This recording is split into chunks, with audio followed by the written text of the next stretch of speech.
Having an underdog brand can sound like a tough position to be in a dog-eat-dog world. But today's guest says that if you know what you're doing, being an underdog brand has some unique advantages that let you fly under the radar and then crack open markets that the big dogs play in. And when we come back, we're going to find out more. This is Business Confidential Now with Hanna Hasl-Kelchner, helping you see business issues hiding in plain view that matter to your bottom line. Welcome to Business Confidential Now, the weekly podcast for smart executives, managers, and entrepreneurs looking to improve business performance and their bottom line. I'm your host, Hanna Hasl-Kelchner, and I've got a terrific guest for you today. He's Mike Sullivan, the CEO of LOOMIS, the country's leading challenger brand advertising agency, and the co-author of The Voice of the Underdog, How Challenger Brands Create Distinction by Thinking Culture First. He also has a free download for you that I'll tell you about towards the end of the program. Of course, I want you to listen to this first, right? Because there's a whole lot more than what he's going to tell you here that is in the download, but it's valuable. So first, let's learn more about the leverage underdog brands have. Welcome to Business Confidential Now, Mike. Well, thank you, Hanna. It's a pleasure to be here. It's great to have you. I know people like to root for the underdog, an underdog team, the Cinderella teams, and so forth, but help us understand what an underdog brand really is. How is it different from the average startup or small business? What makes it a serious contender? Yeah, well, I'll tell you, your entrepreneurial listeners will sort of understand this intuitively. A challenger brand, sort of classically defined is any brand other than the category leader. So there's Coca-Cola and there's everybody else. There's, I guess, American Airlines would be the biggest air carrier in the United States. And of course, there's everyone else. But that's not a real creative way to think about what a challenger brand is. Every following brand is not necessarily a challenger brand. And my co-author, Michael Tuggle, and I talk about the challenger brand ethos in the book. And we like to talk about it. It's sort of constructed of three different things. So number one is definitely state of market. Okay, so we're not number one, but we've got a culture of ambition. Okay, so we're trying to become number one at something, not everything, at something. And that leads to state of mind. So we are trying to be the best at something, or we already are the best at something. So that sort of speaks to a culture of commitment. And then the third thing is what we call a state of readiness. So it's the willingness of the entrepreneur or the leaders inside an organization to really embrace new modes of thinking. And so that's a culture of willingness. And this one's really important. The willingness to zig while others are zagging, to break with category conventions, to, sort of upset the apple cart, if you will. And those three things, state of market, state of mind, and state of readiness, really come together to form sort of the ethos of the challenger brand mindset, is what we like to call it. I love the way you broke that down. I think that's really helpful. In your experience, somebody who wants to be, the underdog that sort of like Rocky climbing the stairs at the art museum and, knocks out the big contender, what do they need to work on the most? Where do people fall short in these three categories and states of mind that you just described? Yeah, well, I would say, Hanna, that it's really state of readiness. It's just the willingness to embrace new modes of thinking. And let me just say, too, I'd love to take all the credit for, kind of thinking up the way challenger brands come to market. But anybody listening to this who's really compelled by the whole idea of challenger brands, I'd love you to read my book. Definitely. But there's a great book that was published back in, I think it was 1999 by Adam Morgan called Eating the Big Fish. And Adam does a terrific job. Really, it's the best work out there laying out what it is that challenger brands, people who want to take full advantage of sort of a challenger brand mindset, need to do, what they need to get their arms around. And really, it comes down to thinking. It's thinking like a challenger. So we like to tell our clients, look, we're here to outthink, not outspend the competition. We can't just simply replicate the strategies of market leaders. We've got to invent our own. Every challenger has got particular circumstances that are unique to them, and it does us no good to go out and try and simply rip off the strategy of a market leader and copy that for ourselves. We've got to create strategies that are uniquely ours and work for us in the marketplace. So I'd put it down to, state of readiness and the way we're thinking as leaders if we're talking about I'd say, the primary impediment to becoming a challenger brand. Well, that makes a lot of sense. I like to just focus on that a little bit more because, it's one thing to do something different. And a challenger brand, the underdog, if you will, the underdog brand, by definition is smaller, right? And so they're going to have limited resources and they really don't have the bandwidth to be trying a whole bunch of crazy stuff just to be different. So how would you counsel or coach them to be strategic in their state of readiness and willingness to try different things so they can try different things in a smart way so that they don't burn through all of their cash? Right. Well, I'd say the first thing is focus. Focus is your friend.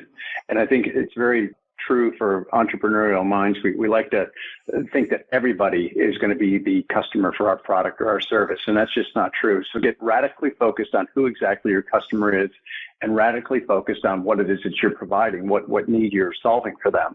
And I think I can probably expound on this a little bit by sharing some of my favorite challenger brands, ones that I'm watching right now anyway. There's a little brand called Liquid Death. Have you heard of Liquid Death, Hannah? No, and at my age, I'm not sure I want to. And that's exactly the reaction that Liquid Death is trying to provoke. That's beautiful. That's exactly what they're trying to provoke. They are a mountain water beverage company. You would never know it from the name, and that's sort of the whole point of it. So they're a mountain water beverage brand. They've got a really unconventional approach, starting with the name Liquid Death. Well, what's that all about? Well, so instead of selling beauty and peace and tranquility like their competitors do, Liquid Death sells an aggressive approach to saving the world from plastic.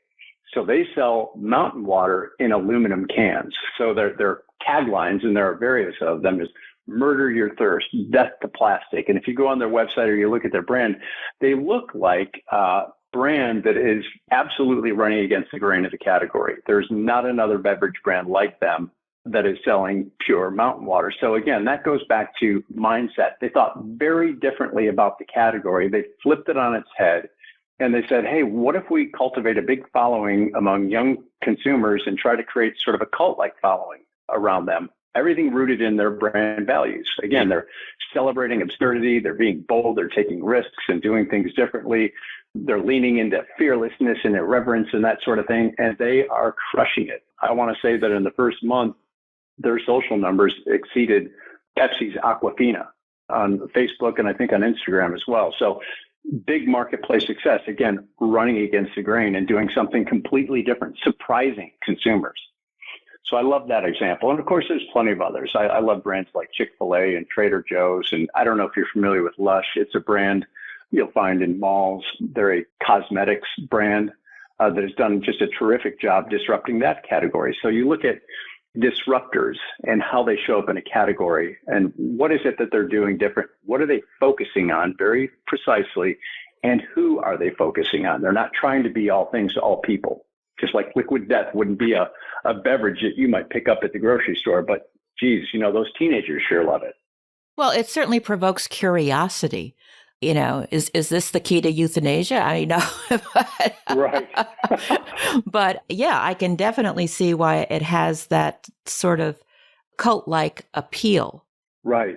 You think in terms of niches. Very often I think when we're thinking about our products or services, again, we're thinking, gosh, everybody needs this. No, the truth is not everybody needs it. So get very specific about who it is you're serving, and what your specific focus is going to be about. The more laser focus you can get in that respect, the better off you're going to be. Start small, and customers will find you, but start small. I like the phrase you used before about radically focused. I think that's fascinating way to phrase it.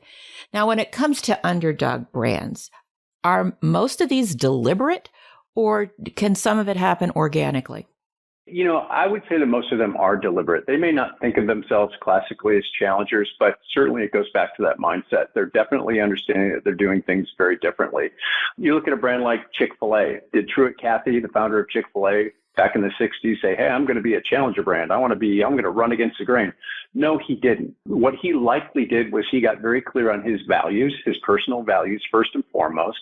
And then he built a culture around his original store or stores that reflected those values. And you know that brand is famously polite and nice. They got a super strong culture that emphasizes customer service and hospitality. It's a family-friendly atmosphere that's really positive and respectful. And that was Truett Cathy. And so that would have been his vision back in the 60s.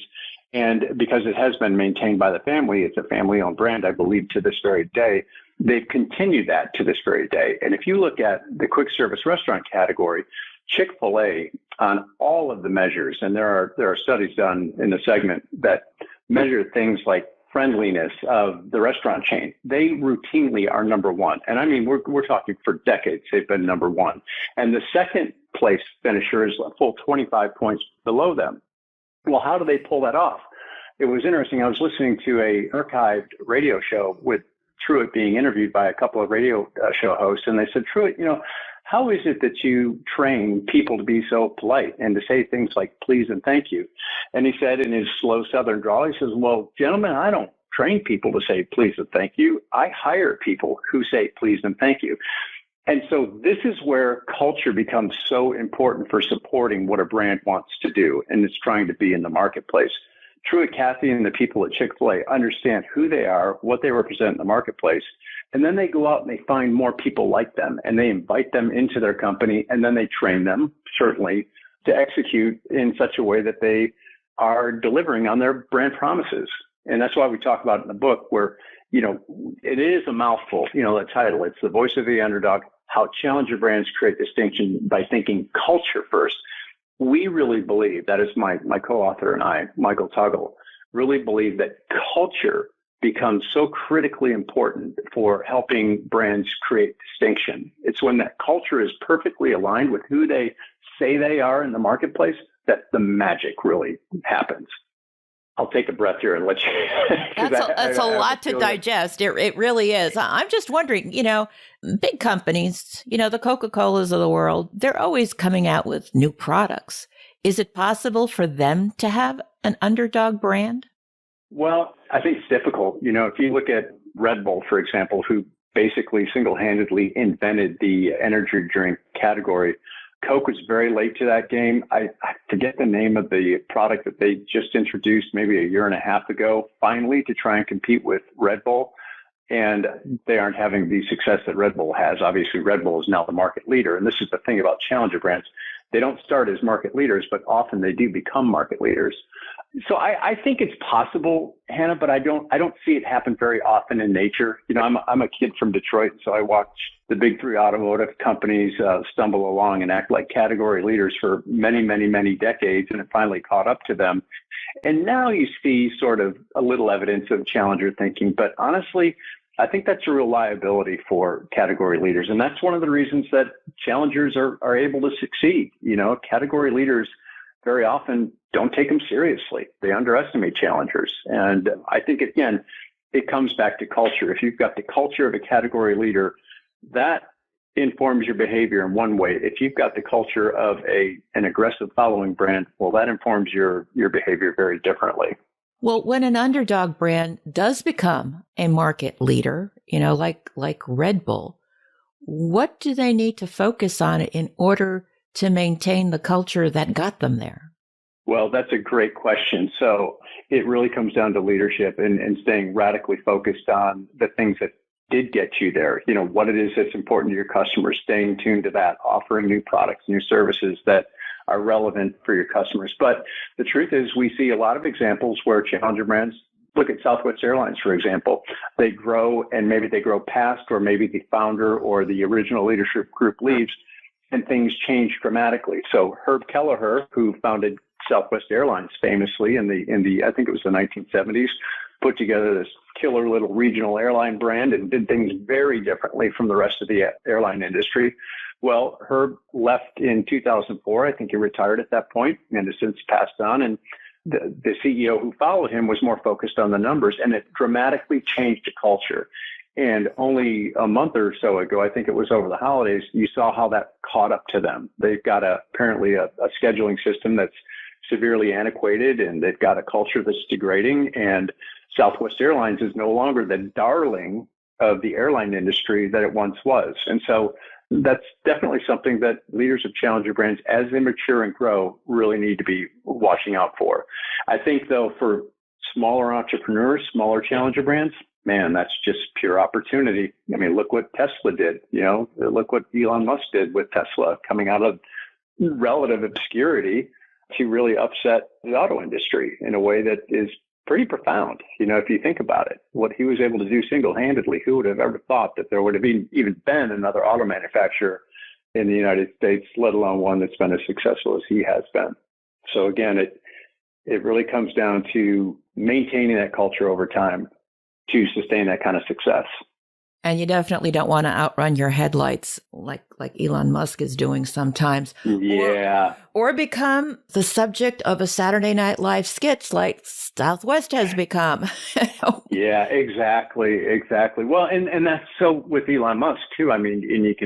Guys, he doesn't need my advice, but focus is your friend. If you want to build the world's best auto manufacturer, well, just focus on that. He's into a lot of other things, and Twitter being the latest of those things. And certainly, yeah, I'm sure he's got a plan, but when you get distracted, nothing good happens. Let's just say that. Fair enough. What is it about company culture that you think strengthens Underdog brands more than it strengthens a big organization? Have they just lost focus? Well, I think company culture can strengthen big organizations just in a different way. When you break it down, so what is company culture? It communicates to your employees, to your customers, to your partners, what the organization stands for, and it can really contribute to building a positive image and create that emotional connection with them. I think that in smaller companies, very often the leadership team and the leader, whether it's a founder or an entrepreneur, is closer to the action. The team sees that person, they're engaged, and there's a lot of energy that comes with that. And they can use that advantage, and that is an inherent advantage, being smaller and more nimble. They can use that to really fortify their culture, to really work to communicate more clearly and regularly with their team members. I don't know if you're familiar with Kip Tindell, the founder of the Container Store. He likes to say communication is leadership. Well, in smaller companies, you've got a great opportunity to communicate all the time, every day. I think in larger organizations, leadership can often become distanced. When do you see the president of a Fortune 500 company? Maybe once a quarter, maybe once a year. I don't know. But in a smaller organization, you have a front row seat to the action, and that can be a tremendous advantage. If you had to boil it down, what would you say the secrets to Underdog brand success is? Well, again, I would say first, not to retread focus. I think that's critically important, but I would say the passion and the energy that these young, small, cagey brands have. That is something that is very difficult to replicate by market leaders. There's an enthusiasm. There's a fire in the belly of these smaller brands that I think is just, it can be really magical. And so I just think that I'd settle in around there as my answer to that question. Wonderful. Now, before we run out of time, I do want to talk about your book, The Voice of the Underdog, How Challenger Brands Create Distinction by Thinking Culture First. I'm just curious, what prompted you to write it? And what do you think the most important message is that you want readers to take from it? Well, the thing that prompted my co-author, Michael Tuggle, and I to write this book was, so often we see companies show up with advertising dollars and they want to sort of spend their way to success without giving a whole lot of thought to what's happening inside the organization. So they almost think about their brand and their culture as being two completely different things. Yeah, I've got a company culture over here, we're doing one thing, and I've got a brand over here and I want to promote that. And for us, the most successful clients are the ones who understand that culture and brand are first cousins. They really shouldn't be separated. When you get your culture right, your brand has got a shot at becoming something really special, not just an average brand, but something really special. And again, the book is full of all sorts of examples like that. So really, that's the core message of the book. It's, think about your brand and your culture together. We like to say that a brand is what people think it's like to do business with you. Well, what it's like to do business with you is very much a reflection of your company culture. Make no mistake about it. So that would be, I think, my strongest sort of takeaway for the book, and certainly it's the reason why we wrote it. And it's full of great examples of how really impressive leaders make that happen every day inside their organizations. Wonderful. And that just ties in so beautifully, too, with what you said earlier about Chick-fil-A and hiring the right people from the get-go that share the values. So, even though people think about sales and marketing as sort of being first cousins, it sounds like human resources and the hiring process needs to muzzle right in there in between them.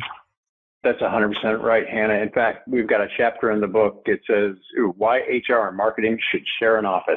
I mean, absolutely. HR and marketing need to be linked up. No doubt about it. Fabulous. Well, thank you so much, Mike. This has been great. And as I mentioned at the top of the program, Mike has a special gift for you. He's got a free download. It's called Surprising Advantages to Being an Underdog.